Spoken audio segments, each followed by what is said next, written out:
$1 billion a year of revenue. But the NCAA president states that 60% of its revenue is directly distributed to its Division I members, $120 million earmarked for grants and aid, and $60 million for student assistance. Very few athletic departments at NCAA Division I schools will generate enough money to cover their expenses. It may sound as if the NCAA hoards the money earned to themselves, but once all expenses are paid, there will never be enough to pay every student athlete at all qualifying universities. The affirmative side may also say that a $25,000 scholarship may seem like a lot of money, but it really only covers the basics. This is very true, but in life comes need before wants. An athletic scholarship covers tuition costs, fees to the university, apparel, a meal plan, and housing to stay in. The other items are not necessary to living a healthy life. Luxuries, in most cases, are earned through working a job. In college, many students and student athletes have time to get a job to pay for the luxuries outside of when they are on their off season for their sport, but then again, they are luxuries, not needs. And when they're playing in a college sport, they may not earn money, but they do gain the pride of being on a college team, which many people do not get the opportunity to do. They gain the pride of winning, and they're getting to further their skills even better if they want to go on to the professionals. With the pride and stuff for their team, or being on a team, do professional sports apply that as well, or just college sports? They do. I mean, I'm sure all professionals have pride on their team, but I mean, is a professional, are they going to go to a city and play on a team where they earn more money, or are they going to stay on a team where they have more pride? I mean, most people are going to go to the place where they earn more money, and if they lose the pride of winning, then they may want to go to a different place anyways to earn more money.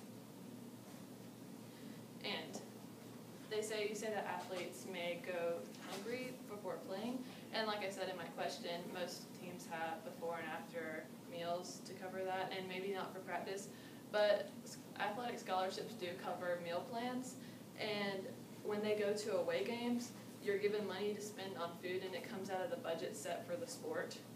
And also, 78% of first-round NBA players blew almost all their money on the first check.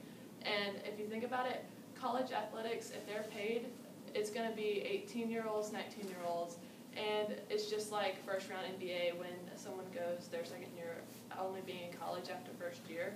They're going to blow this money. I mean, not all people who are in their 19 or 20, not saying that all people like that will blow their money easily, but according to this statistic that says 78% did blow most of their first signed check, it goes to show that a teenager who is 18 or even 22 may not be responsible enough to handle their money, and they may not have ever been taught to manage their money well enough.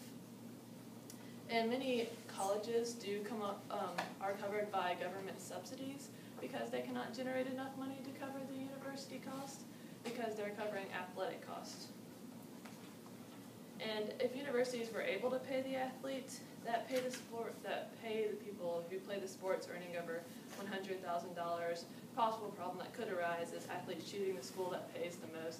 And if they're going, they may have loved a school their whole life, always wanted to play for their local town school.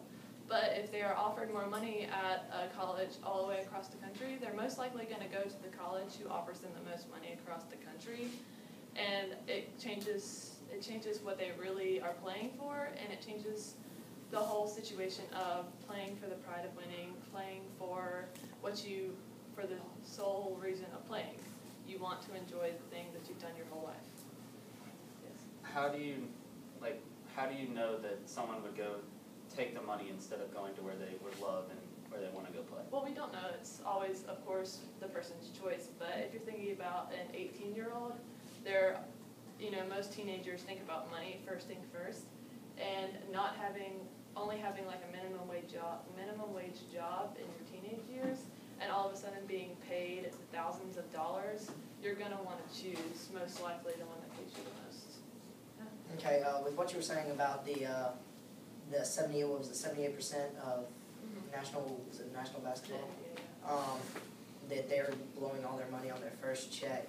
Would college students do that too? Because if you've been hungry for a while and you need food or clothing or stuff for your books and stuff like that, would it all just be blown away? Well, sure, if you have extra expenses for your college books, you're gonna pay for those, you're gonna wanna pay for the food you need, but also, most of it is probably gonna be blown, after you pay for your food, it's gonna be blown on clothes, jewelry, you know, cars, things like that.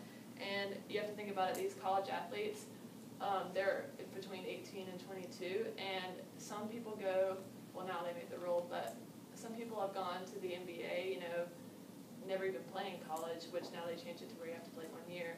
But if you do, I mean, they're still only 19 or 20 years old, and they're at the same age, and they're gonna make the same decisions because they're still young, and although they are in the NBA or college, they're still young and maybe not as wise as someone who has managed money before.